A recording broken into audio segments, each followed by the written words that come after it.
중풍병자와 못 걷는 사람들이 나으니. 그 성에 큰 기쁨이 있더라. 아멘. 아멘. 자, 오늘 우리가 이 본문을 가지고 은혜를 나누고자 하는 제목은요, 흩어질 성도들이라는 제목으로 함께 은혜를 나누고자 합니다. 사실 지금 우리가 7장에서 갑자기 확 점프를 한 느낌이 있죠. 네. 사도행전 7장 전체 내용이 제가 계속 강조하지만 스데반 집사의 설교 이자 자신이 고발당한 내용에 대한 변론이라고 볼 수 있는데요. 계속해서 스데반 집사의 설교 내용을 살펴보기에는요, 출애굽기 강해와 겹치는 부분이 좀 있어요. 그래서 오늘 이 시간은 스데반 집사의 나머지 설교, 즉 이제 두 인물이 등장한다 그랬죠. 첫 번째로는 아브라함이 등장하고 두 번째로는 모세가 등장을 하는데, 이 모세라는 인물에 대해서 조금 간략하게만 살펴본 다음에 사도행전 이제 8장으로 넘어가도록 하겠습니다. 우리가 사도행전 7장을 읽을 때는 반드시 스데반 집사가 유대인들로부터 거룩한 성전과 율법을 모욕했다라는 제목으로 고발당한 사실을 기억하고 읽어야 합니다. 그리고 스데반은 이런 자신을 고발한 제목에 있어 하나하나 반박하면서 그렇게 말씀을 선포하고 있는데요. 먼저 그는 뭐를 언급했습니까? 아브라함의 출신과 할례를 통해서 유대인들에게 반박을 했습니다. 너희들이 생각하는 그 아브라함은 본래 믿음의 조상다운 사람은 아니었다. 그리고 나서 그가 할례를 받게 된 이유에 대해서 설명을 해주고, 이제 그가 범죄함에 있어서 할례를 받게 된 것이다라는 것을 지적을 해줍니다. 그리고 그 이후로 모세의 생애와 이제 예수님의 생애를 철저히 비교 분석을 하여서 예수님이 곧 너희가 생각하는 그 모세와 같이 훌륭한 지도자이며 메시아이다라는 것을 7장에서 계속해서 증명해 나갑니다. 쉽게 말해서 이런 거예요, 여러분들. 과거 예고부로부터 이스라엘이 괴롭힘을 당할 때 누가 등장합니까? 모세가 태어나잖아요. 이와 마찬가지로 로마로부터 압제를 받게 된 그 이스라엘 그 상황 가운데 누가 태어난 거예요? 예수님이 태어난 거잖아요. 그리고 또 모세가 하나님 보시기에 아름답고 지혜가 충만했던 것처럼 예수님도 아름답고 지혜가 충만하다라는 차원의 약간 모욕론적인 이제 입장을 펼쳐 나갑니다. 그리고는 클라이막스로 넘어가는 부분이 이런 거예요. 예굽으로부터 이스라엘 백성을 구원하시기 위해 누구를 부른 거예요? 모세를 들어 쓰셨던 것처럼 하나님께서는요, 아주 먼 옛날부터 예수님을 통해서 구원을 준비하고 그것을 이루어 가신 것이다 라는 것을 스데반 집사가 지금 7장에서 모세를 통해서 선포해 나간 겁니다. 그리고 정말 더 웃긴 것은 이런 이제 매치를 또 하게 돼요. 스데반 집사가 얘기하는 게 결론은 이겁니다. 그러나 시내산에서 출애굽한 그 이스라엘 백성들이 어떻게 합니까? 십계명을 받으러 모세가 올라가잖아요, 시내산으로. 근데 그 당시에 올라간 모세가 하도 내려오지 않으니까 아론을 붙잡아서 뭐를 해요? 야, 우리를 이끌어낸 그 하나님에 대한 좀 형상을 좀 만들어봐 라고 하면서 금송아지를 만들게 됩니다. 즉 어떻게 한 거, 쉽게 말해서요, 자기네들을 이끌어낸 훌륭한 지도자였던 모세를요 버린 거예요. 이해되십니까? 모세도 이렇게 버림받았던 것처럼 이 예수 또한 유대인들로부터 뭐 했다고요? 버림을 받아서 십자가에 죽은 것이다 라는 식으로 이제 논증을 스데반 집사가 펼쳐 나갔던 겁니다. 그 내용이 바로 이제 사도행전 7장의 전체적인 내용입니다. 그리고 너희 손에 죽었지만 이 예수가 어떻게 된 거예요? 다시 살아나셨으니 이 예수야말로 모세 이상으로 더 훌륭한 지도자이며 메시아이자 그리스도인 것을 담대히 그 자리에 선포를 했던 내용입니다. 그게 스데반 집사의 마지막 7장의 설교 내용이에요. 그러니 그런 이야기를 하면서 모세를 가장 중요한 인물로 여겼던 그 상황 가운데 스데반 집사가 이야기를 하니 어떻게 한 거예요? 이제 돌을 든 거예요. 이제 죽이려고. 스데반 집사를 돌로 쳐 죽이려고 이제 돌을 든 겁니다. 그러면서 이제 스데반 집사가 그 광경에서 뭐를 보는 거예요? 예수님이 하나님의 보좌 앞에서 우뚝 서 있는 것을 본 거예요. 그리고 제가 그거를 지지난주에 한번 이런 이야기를 했었죠. 하나님께서 그 순교의 현장을 허락하신 것이다. 왜냐하면 지켜보고 계신 거잖아요. 하나님 지켜보고 계셨다는 거는 암묵적인 의미로 허락을 하셨다라는 거예요. 그리고 나서 스데반 집사는 순교를 하게 됩니다. 돌에 맞아 순교를 하게 되면서요, 이제 오늘 본문 8장에 이르러서 초대교회 안에는 역사적으로 큰 전환점을 맞게 되는데요. 그 이야기의 시작이 바로 8장의 내용입니다. 말씀을 한번 볼게요.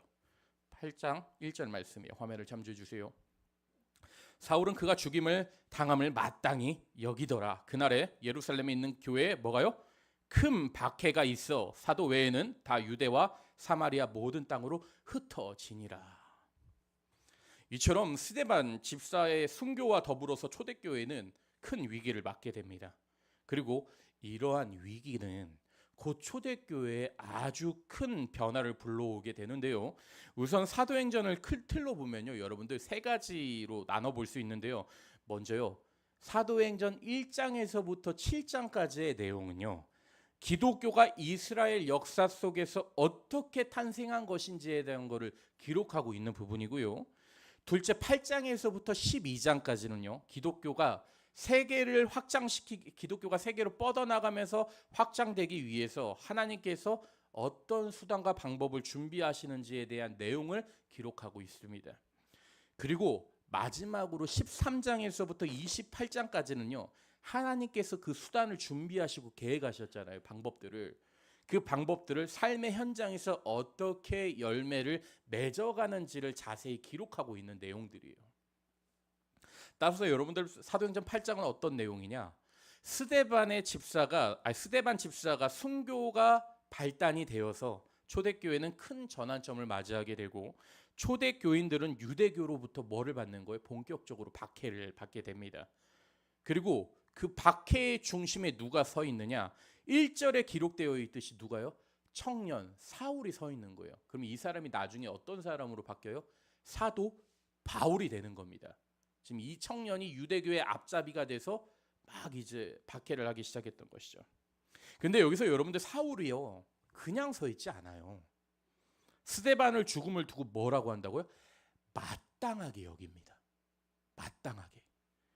즉 스데반이 잘 죽었다 인정하는 것을 넘어서 적극적으로 그 일에 지금 동참하고 있는 거예요. 뿐만 아니에요. 사울의 행동이요, 거기서 끝나지 않아요. 스데반 집사를 죽이는 일에 참여하는 것도 모자라서 본격적으로 초대교회를 향해서 악행을 계속 저지르게 되는데요. 2절이 아니라 본문 3절 말씀 한번 볼게요. 3절 화면을 참조해 주세요. 사울이 뭐라고요? 교회를 잔멸할세 각 집에 들어가 남녀를 끌어다가 어디요? 옥에 넘기니라. 이 구절에서 우리가 특별히 주목해야 되는 단어가 잔멸, 이 잔멸인데요. 여기서 잔멸할세라는 말은요, 헬라어로 리마이노마이 이런 말로 파괴하다, 해치다라는 뜻입니다. 그러니 종합적으로 지금 사울은요, 교회를 완전히 파괴하려고, 무너뜨리려고 초대교인들의 집으로 쳐들어가 예수 믿는 자들을 모조리 끌어다가 어디다 가둔 거예요? 감옥에다가 지금 가두기 시작한 겁니다. 그리고 잠시 본문 2절로 돌아가면요, 사울이 교회를 잔멸하기 전에 성경은 무엇이라 기록하고 있느냐? 돌에 맞아 죽은 스데반의 집사의 장례를 초대교인들이 치러주고 있는 모습을 기록하고 있는데요. 다시 한번 본문 2절을 이번에 한번 보도록 할게요. 화면을 참조해 주세요. 경건한 사람들이 스데반을 장사하고 위하여 크게 울더라. 여기서 여러분들 이 말씀을 보면요, 뭐예요? 경건한 사람들이 크게 울었다라고 기록을 하고 있잖아요. 이것은요, 단순히 스데반 집사의 죽음을 두고 초대교인들이 슬퍼하며 애도했다라는 그런 의미만 있는 게 아닙니다. 여러분들 구약 성경 레위기서를 보잖아요. 그러면요, 돌에 맞아 죽는 것, 당시 그 돌에 맞아 죽는 것은요, 어떤 사람들이 돌에 맞아 죽게 됐느냐? 하나님을 모욕하거나 혹은 하나님 앞에서 극악무도한, 정말 저지르지 말아야 될 죄를 저질렀을 때 하나님을 거역했다는 의미에서 돌로 맞아 죽었던 거예요. 그런데 여기서 여러분들 정말 더 우리가 반드시 중요하게 여겨야 되는 게 뭐냐? 연좌제라는 게 있습니다. 유대교 안에도. 이게 무슨 죄였냐면요, 쉽게 말해서 여러분들 이런 거예요. 그 돌에 맞아 죽은 사람을 묵도하거나 그 사람을 위해서 함께 울어주고 장사를 지내주는 행동을 하게 되면요, 그 행동을 한 사람마저도 어떤 거예요? 죽은 사람, 돌에 맞아 죽은 사람과 동일한 범죄를 저지른 걸로 여겼던 거예요. 그러니 돌에 맞아 죽은 스데반을 지금 어떻게 한 거예요? 초대교회 이제 교인들이 그를 위해서 울어주고 장사를 지내준 거잖아요. 그러니 스데반 집사의 죽음을 공감하고 그를 위해 울어주게 되면은 여러분들 어떻게 되는 겁니까? 스데반 집사와 같은 제목으로 지금 처벌을 받는 상황에 이르게 된 거예요. 그러니까 한마디로 지금 초대교인들도 지금 어떤 상황에 놓이게 된 겁니까? 다 돌에 맞아 죽을 수밖에 없는 상황에 놓이게 된 거예요. 근데 이러한 사실을 알고도 지금 초대교인들은 어떻게 한 거예요? 그럼에도 불구하고 스데반 집사의 장례를 직접 치러주면서 같이 울어줍니다. 자칫 잘못하면 스데반 집사를 이제 장례 치러주거나 울어주거나 하면 어떻게 되는 거예요? 죽을 수도 있는데 그 죽음을 위험에 무릅쓰고 장례를 치러준 것이죠. 그러니 이들의 행동 안에는요, 여러분들 때로는 이런 의미도 있는 거예요. 초대교인들 모두가 지금 스데반 집사의 장례식에 참여하고 크게 울어줬잖아요. 이는 곧 초대교인들 모두가 이제는 뭐라는 거예요? 유대교를 향해서 나도 이 스데반 집사와 같은 입장입니다 라는 것을 표현하는 행위 중에 하나였던 거예요. 같이 장례를 치러준다라는 건 내가 그 죄로 덤팅이를 쓸 수 있는데 내가 그 사람의 장례를 치러주고 같이 동참했다는 건 이제 나도 유대교에 대항해서 이제 나도 스데반 집사와 같은 입장입니다 라는 것을 공개적으로 선포하게 되는 거죠. 그러니 여러분들 초대교회 상황이 어떻게 됐겠습니까? 공개적으로는요, 유대교에 대항한 것이고 돌에 맞아 죽은 스데반 집사를 울어주고 장사까지 지내줬으니 율법에 의거해서 유대교는요 이제 대놓고 기독교를 핍박하고 박해할 수 있는 정말 중요한 명분이 명분이 그들에게 생겼던 겁니다. 이해가 되십니까? 그런데 여러분들 여기서 정말 중요한 것이요. 본문 1절 하반절 뒷부분을 보면요. 이렇게 기록하고 있어요. 말씀을 다시 한번 볼게요. 화면을 참조해 주세요. 한번 볼게요. 그날에 예루살렘에 있는 교회에 뭐가요? 큰 박해가 있어 사도 외에는 다 유대와 사마리아 모든 땅으로 흩어지니라. 즉 하반절 말씀에 지금 흩어졌다고 기록하잖아요. 여기서 흩어진 사람들이 누구라고 기록합니까? 누구라고요? 사도들이 아니고요. 사도들 외의 사람들이 흩어졌다고 기록을 합니다. 쉽게 말해서 오늘날 시대로 따지면 누가 흩어진 거예요? 평신도들이 흩어진 거예요. 평신도들이. 그리고 그 흩어진 평신도들이 무엇을 했느냐? 그 행동, 그 무엇을 한 행동이요. 오늘 본문 4절에 구체적으로 나오는데요. 4절 말씀으로 한번 볼게요. 이번에 화면을 참조해 주세요. 그 흩어진 사람들이 두루 다니며 뭐를요? 복음의 말씀을 전할세. 평신도들이 이제 지금 복음의 말씀을 전하기 시작했던 거예요. 이렇듯이 여러분들 흩어진 평신도들, 흩어진 성도들이 여러 지역을 두루 다니며 복음의 말씀을 전파합니다. 그리고 이어서 여러분들 5절에서부터 8절의 말씀을 보잖아요. 본격적으로 흩어져 복음의 말씀을 전파한 사람이 한 명 등장하는데요. 그게 누구냐? 바로 평신도였던 빌립 집사입니다. 말씀을 계속해서 5절에서 8절 말씀 한번 볼게요. 화면을 참조해 주세요. 빌립이 사마리아 성에 내려가 그리스도를 백성에게 전파하니 무리가 빌립의 말도 듣고 행하는 표적도 보고 한 마음으로 그가 하는 말을 따르더라. 많은 사람에게 붙었던 더러운 귀신들이 크게 소리를 지르며 나가고 또 많은 중풍병자와 못 걷는 사람이 나으니.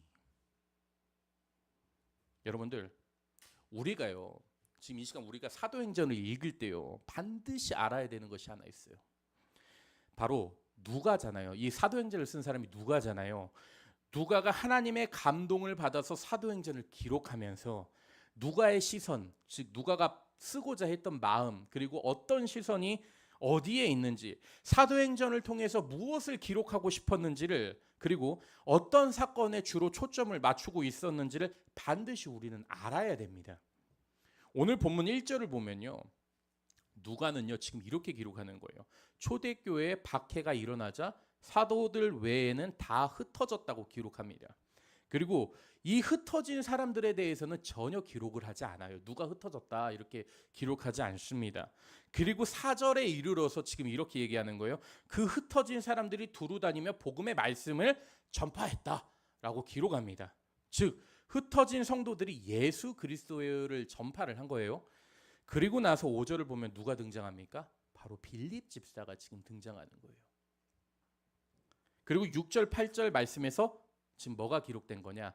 빌립 집사가 행한 일들을 지금 기록합니다. 그렇다면 여러분들 이 빌립 집사가 누구였느냐? 사도행전 6장을 보잖아요. 그러면요, 사도들이 과부들을 구제하는 일에 있어서 분쟁이 초대교회 안에서 일어납니다. 그리고 그 일로 인해서 히브리파 사람들, 즉 초대교회 안에는 두 가지의 부류의 사람들이 있었는데 하나는 히브리파 사람들이 있었고요, 헬라파 유대인들, 즉 두 부류의 사람들이 있었는데 이 둘 사이에서 이제 분쟁이 일어나니까 7 집사를 초대교회에서 세우게 됩니다. 그 중에 세워진 사람이 바로 한 명이었던 이 빌립 집사였던 거예요. 근데 이 빌립 집사 출신이 누구였느냐? 어디 파였느냐? 헬라파 유대인 출신이었던 거예요. 그리고 성경에 기록되기를 이 빌립도 지혜가 충만했을 뿐 아니라 뭐라고요? 복음을 위해 언제든 헌신할 준비가 되어 있는 사람처럼 기록을 합니다. 그렇다면 여기서 여러분들 궁금합니다. 어떤 것이 궁금하냐?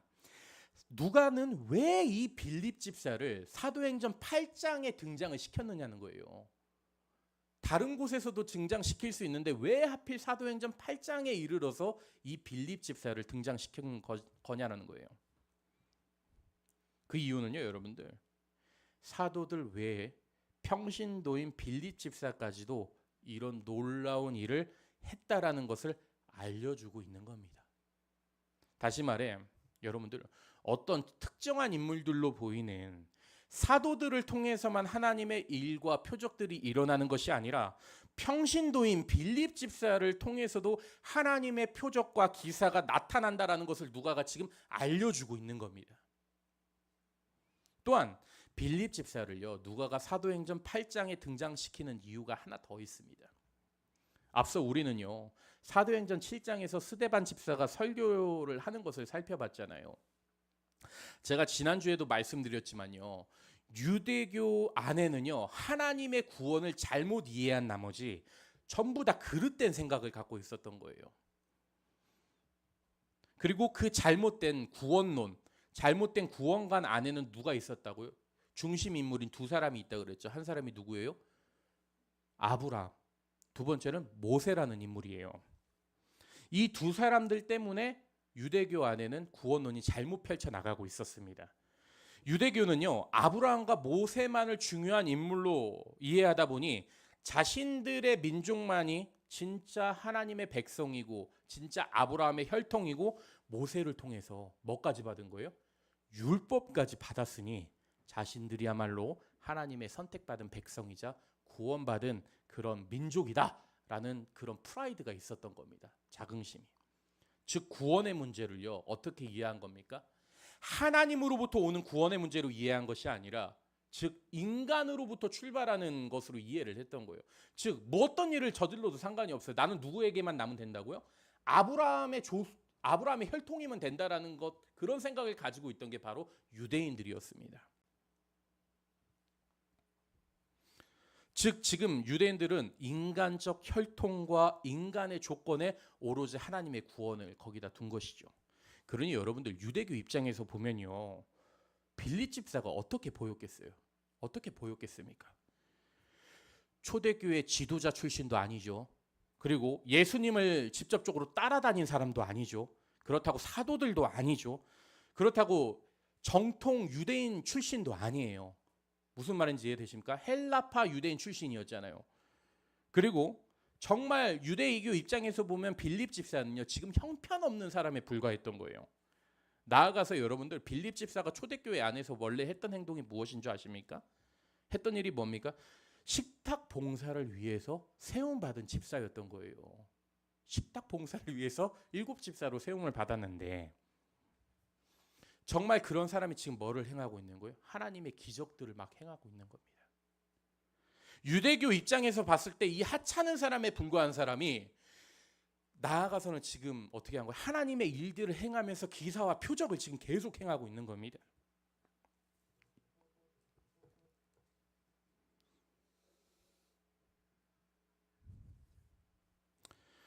그러나 하나님은요, 여러분들, 유대교 안에서는 이 사람이, 이 빌립 집사가 하찮은 사람으로 보였을지는 모르겠지만 이 하찮은 사람은 하나님은 어떻게 하신 거예요? 들어 쓰신 겁니다. 어떻게 해요? 이방 지역으로 나아가게 해서 그 사람을 철저히 사용하신 다음에 하나님의 구원의 계획을 확장시켜 나간 겁니다. 즉 초대교회에 박해가 일어나자 어떻게 된 거예요? 힘없이 흩어지고 나약한 사람들을 하나님께서는 주도적으로 쓰시며 복음의 증언자로 세우신 것이죠.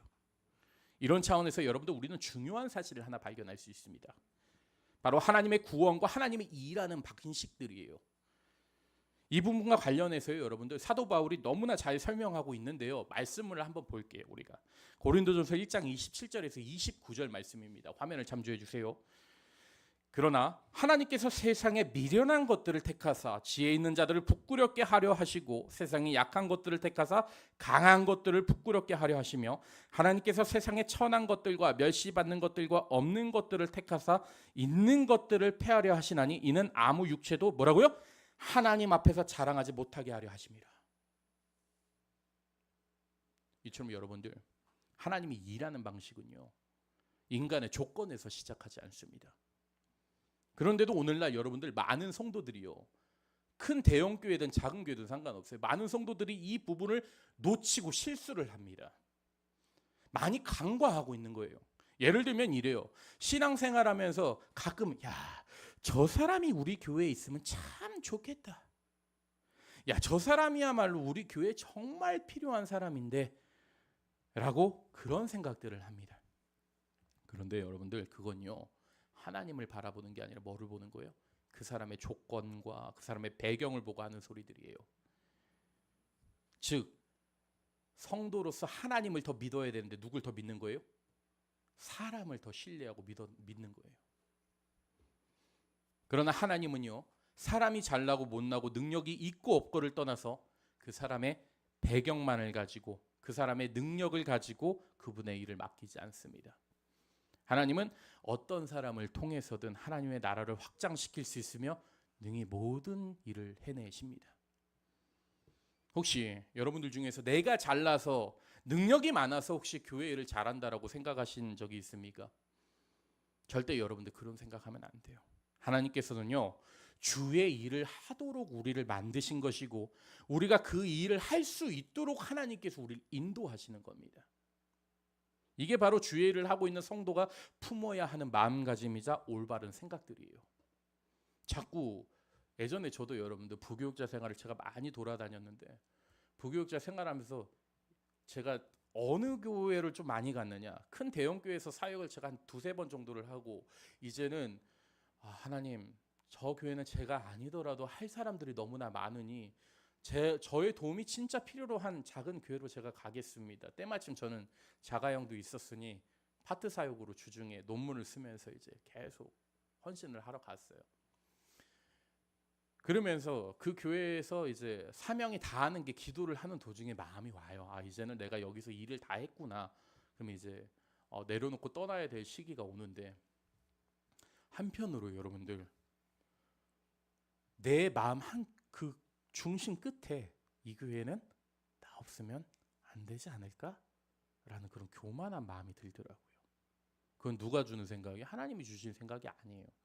내가 없으면 이 교회가 무너질 텐데 라는 그런 생각들을 갖게 되더라고요.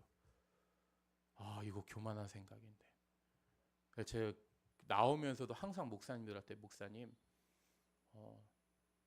제가 이제 사역지를 옮겨야 되겠지만서도 목사님 꼭 제가 나온 다음에 다른 사역자분들을 구해 주십시오. 바로 다 이렇게 세워놨거든요. 학생부도 저기 금산에서 제가 사역을 할 때 정말 아무것도 없었어요. 시골 교회가 형편이라는 그렇지 않습니까? 부임하자마자 교사는 딱 2명, 3명 있어. 3명, 교사 3명. 3명이 누구였느냐? 목사님 자녀분하고 사위였어요.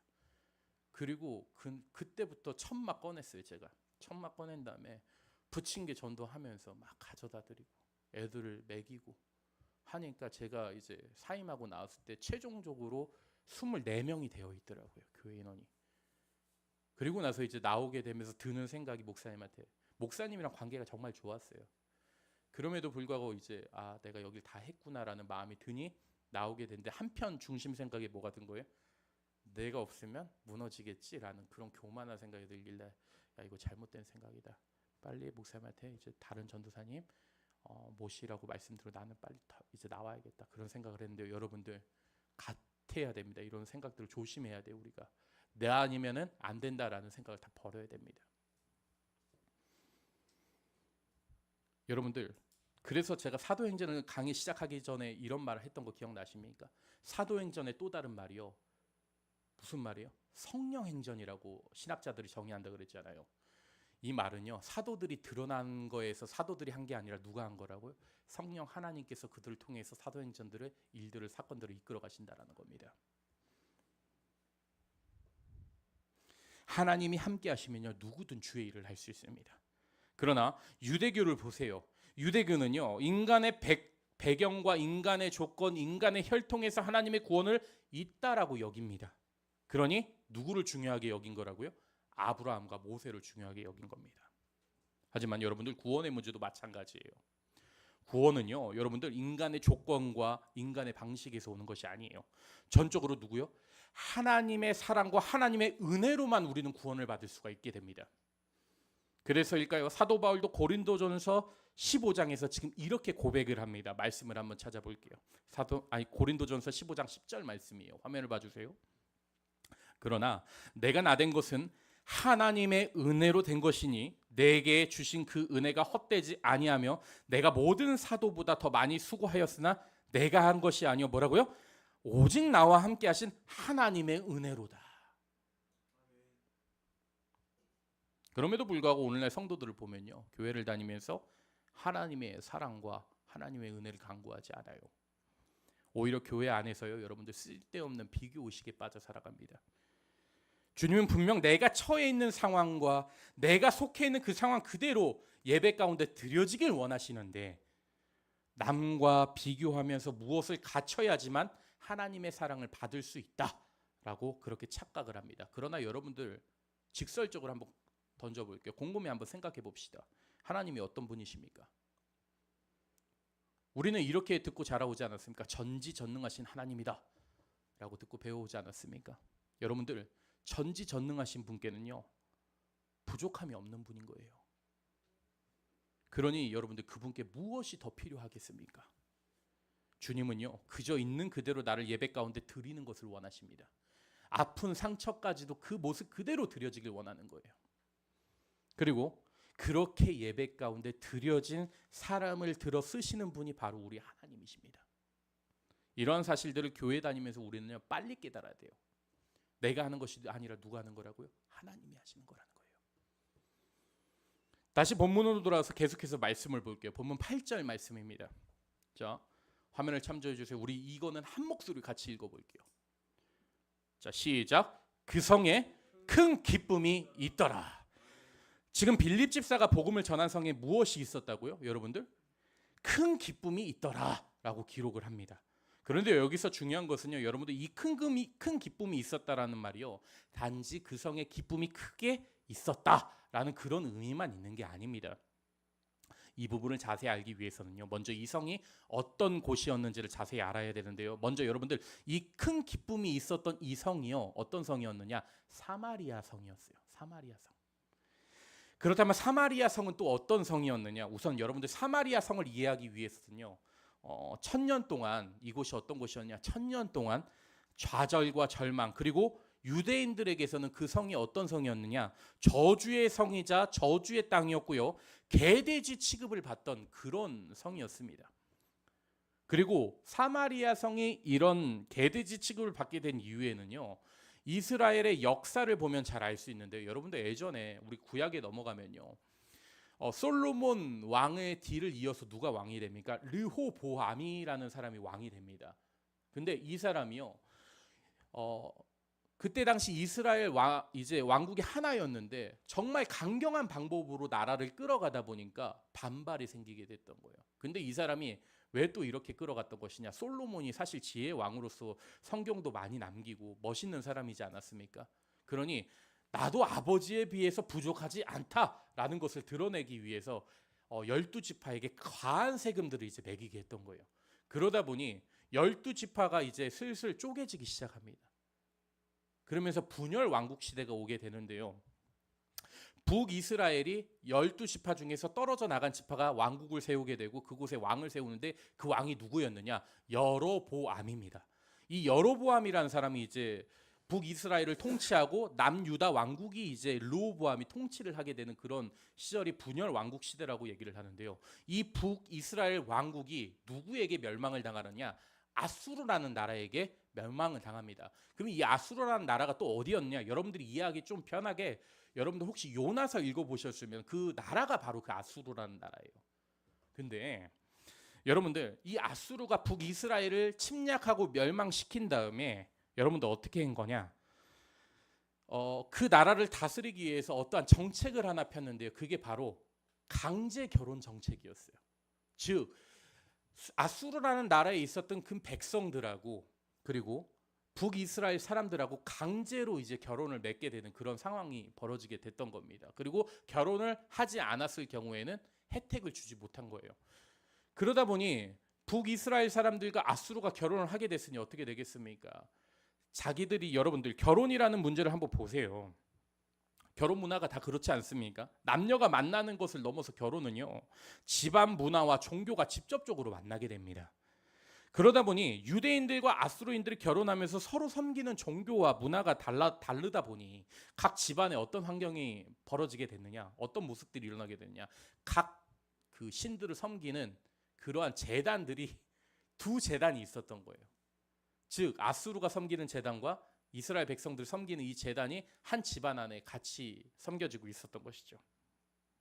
이런 상황들의 소식들을 멀리서 전해 들은 남유다 사람들이요, 북이스라엘 사람들을 어떻게 한 거예요? 안타깝게 여기기보다는요, 되려 너네는 이제 사마리아인들이야 라고 지칭을 해버립니다.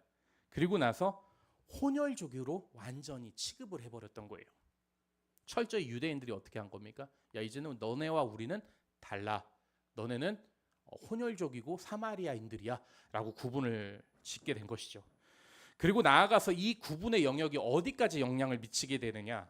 남유다 역시도 누구에게 멸망을 당합니까? 바벨론에게 멸망을 당합니다. 이 바벨론에게 멸망을 당하고 포로로 끌려가게 돼요. 그게 남유다의 역사입니다. 그리고 나서 여러분들 뭐 그냥 듣고만 그다음에 잊어버리셔도 되는데 유대 땅도 이제 멸망을 당한 다음에 그 왕에게 고레스 칙령이라는, 고레스 왕을 통해서 고레스 칙령이라는 시기를 맞이하게 돼요. 즉 포로로 끌려온 유다 백성들이 다 고향으로 귀국할 수 있게 되는 그런 상황이 열리게 됩니다. 근데 그 귀국을 하면서 유대인들이 이제 뭐를 짓기 시작하느냐? 멸망당하면서 예루살렘 성이 무너지잖아요. 이 예루살렘 성이 무너지니까 그거를 재건하기 위해서 노력을 하는데 그 소식을 또 멀리서 북이스라엘, 즉 사마리아인들이 듣고 도와주려고 오게 돼요. 근데 그 도와주러 온 사마리아인들의 면전을 대놓고 어떻게 한 거예요? 야, 나는 우리 백성은 너네들의 혼혈족이므로 같이 하나님의 예루살렘 성을 건축할 수 없어라고 얘기를 하면서 뿌리치게 됩니다. 그러니 사마리아인들이 이제 독이 오르는 거예요. 그러니까 예루살렘 성전을 재건하는 것을 방해하기 시작한 거예요. 그게 느헤미야서의 이야기입니다. 근데 방해하게 되니까 이제는 유대인들도 야, 너네는 어떻게 하나님의 성을 건축을 하는데 방해를 하니? 라고 하면서 이제는 완전히 민족끼리 다 강하게 갈라지면서 사마리아인들을 향해서 개돼지 취급을 해버리는 그런 상황이 열리게 됐던 겁니다. 그러니 사마리아인 입장에서 얼마나 억울하겠습니까? 나라가 멸망당해서 우리가 그들과 결혼하고 싶었던 게 아니라 아수르가 그렇게 강제로 결혼을 시키고 그렇게 했던 것인데 자기네들 입장에서 얼마나 억울했겠어요. 그런데 여러분들 오늘 본문 8절에 이런 서러운 역사와 슬픔이 가득한 이 사마리아 성이 무엇으로 바뀐 거예요? 복음이 전파되어서 기쁨으로 지금 바뀌었다라고 기록하는 거예요. 그것도 뭐라고요? 큰 기쁨으로 말이죠. 여러분들 이게 복음이 가지고 있는 특성이자 기독교가 주는 변화입니다. 자 보세요. 사도행전 8장이 여러분들 어떻게 시작합니까? 큰 박해로 시작을 합니다. 그리고 오늘 본문 끝에 이르러 사마리아 성에서 어떤 식으로 마무리가 됩니까? 바로 큰 기쁨으로 마무리가 돼요. 즉 큰 박해로 시작이 됐다가 큰 기쁨으로 마무리가 된다는 겁니다. 이 부분을 조금 더 구체적으로 살피면요, 우리는요 특별한 하나님의 섭리를 발견할 수 있게 돼요. 우선 8장 1절을 보면 예루살렘에서 큰 박해가 일어나죠. 그리고 2절을 보면요, 어떤 거예요? 스데반 집사를 장사 지내면서 경건한 사람들이 뭐가 있었다고요? 큰 울음이 있었대요. 큰 울음이요. 그리고 본문 마지막 8절에선 사마리아 성의 빌립 집사가 복음을 전파하니 뭐라고요? 큰 기쁨이 있었대요. 큰 박해, 큰 울음, 큰 기쁨이다 라는 겁니다. 여러분들, 근데 여러분들 이해하기 좋게 이렇게 이해해 봅시다. 큰 박해와 큰 기쁨 사이에 지금 중간에 뭐가 있는 거예요? 큰 울음이에요. 여러분들, 오늘 본문에 큰이라는 단어가 총 3번 쓰이는데요, 순서대로 나열하면요, 큰 박해, 큰 울음, 큰 기쁨이에요. 근데 여러분들, 이 큰 울음이 왜 중요한 거냐? 우리 그리스도인의 역할과 인생을 잘 드러내는 대목입니다. 하나님은 이 세상을 품고 우는 역할을 여러분들 누구에게 맡기시는 줄 아십니까? 우리 그리스도인들에게 맡겼다라는 거예요. 따라서 우리 그리스도인들이 세상을 살다 보면 고단한 삶의 문제를 마주하게 되고 어려움을 반드시 겪게 됩니다. 그리고 이렇게 탄식하게 되는 거예요. 하나님, 도대체 내가 왜 이 일을 감당을 해야 되는 겁니까? 하나님, 내가 왜 이렇게 고통을 당해야 되는 겁니까? 여러분들 그런 적 있지 않습니까? 제가 몇 주 전에 그런 고백을, 하나님, 내가 왜 이 도마동 지역사회 가운데 와서 내가 이렇게 헌신해야 됩니까? 근데 눈물 뿌리면서 기도를 냈어요. 너무 억울한 나머지, 하나님, 좀 보란 듯이 조금 건강한 지역에 가서 내가 복음을 전하면 좋지 않겠으면 왜 하필 내가 이 지역에 와서 복음을 전해야 됩니까? 한번 내가 속 시원하게 하나님한테 물어봤어요. 그랬더니 뭐라는 줄 아십니까? 아무 말도 안 하시면 그냥 여기서 있으라는 것 같아요.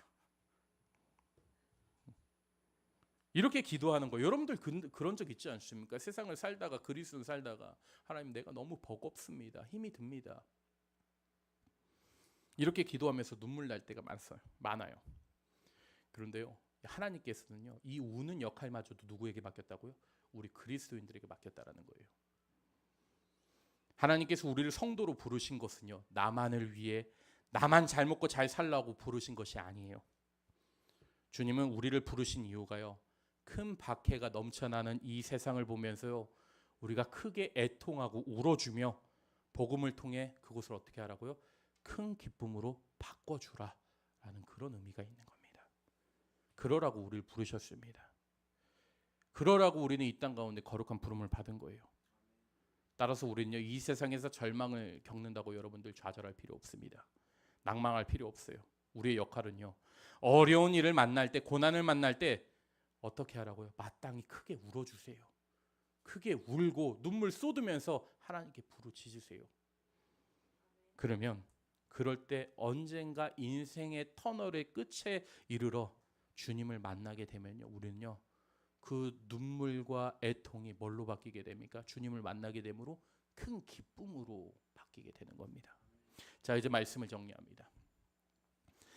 사람에게 좋지 않아 보이는 일들도요, 여러분들, 하나님의 계획과 섭리 안에 있다면 가장 선한 것으로 바뀔 수 있습니다. 오늘 본문의 초대교회에 일어난 박해가 바로 그런 경우인데요, 스데반 집사의 순교를 기점으로 초대교회는 본격적으로 박해를 받게 됩니다. 한창 부흥을 하던 초대교회 안에서 아주 좋지 않은 일이 생긴 것이죠. 하지만 그 안에는요, 여러분들, 하나님의 놀라운 계획과 섭리가 있던 거예요. 사실 그동안은 초대교회가 어디 안에서만 성장을 했던 겁니까? 예루살렘 지역과 예루살렘 성 안에서만 성장을 했던 거예요. 그리고 유대인들을 대상으로만 복음이 전해지고 있던 겁니다. 그래서 하나님은요, 초대교회가 일어난 그 박해를 통해서 본격적으로 어떻게 한 겁니까? 평신도들을 다른 지역으로 흩어지게 하시면서 두루 복음을 전파하게 만든 거예요. 그리고 주님의 섭리대로 성도들은 이방인의 지역까지 두루 다니며 복음의 열매들을 맺게 됩니다. 그리고 마지막에 이르러서 그 복음을 받아들인 지역에 뭐가 있었다고요? 큰 기쁨이 있었다라는 것을 기록합니다. 사랑하는 여러분, 우리는 삶에서 여러 가지 어려움들을 겪을 때 더욱 하나님을 믿고 기대해야 됩니다. 주님은요, 우리가 겪는 고난과 눈물을요, 그저 바라만 보고 있지 않습니다. 그것을 이용하셔서 이 세상을 다시 한번 하나님의 나라로 바꾸시며 복음으로 변화시켜 나갑니다. 그러니 여러분들 혹시 어려운 일로 고통당하시는 분들이 이 자리에 계십니까? 다시 한번 소망의 눈물을 뿌리며 정말 이 세상을 품고 기도하실 수 있는 여러분들 되시길 바랍니다. 분명 주님은요, 그 눈물과 고통을 큰 기쁨으로 바꿔 주실 겁니다. 제가 이제 마지막 간증하고 이제 설교를 마무리 짓겠지만, 이제 참소망교회가 개척이 된 지가 벌써 이제 1년 반이라는 세월이 지났습니다. 다시 한번 말하지만 여기에 제가 전도사님하고 우리 애기하고 우리 원혜리 사모님만 있었던 상황이었어요. 근데 제가 지난주에는 가슴을 치면서 찢었어요. 울었어요. 근데 우니까 하나님께서 뭔가 다시 큰 기쁨으로 바꿔주시더라고요. 여러분들 슬퍼하지 마십시오. 놀라운 일들이 여러분들 안에 기대하면 있을 겁니다. 힘든 상황 가운데서도 주님을 꼭 붙잡으십시오. 그럴 때 하나님이 여러분들을 통해서 놀라운 섭리 가운데 정말 여러분들의 뜻을 반영시켜 주시면서 여러분들을 일으켜 세워 주실 것입니다. 자, 우리 다 같이 목회 기도했으면 좋겠습니다.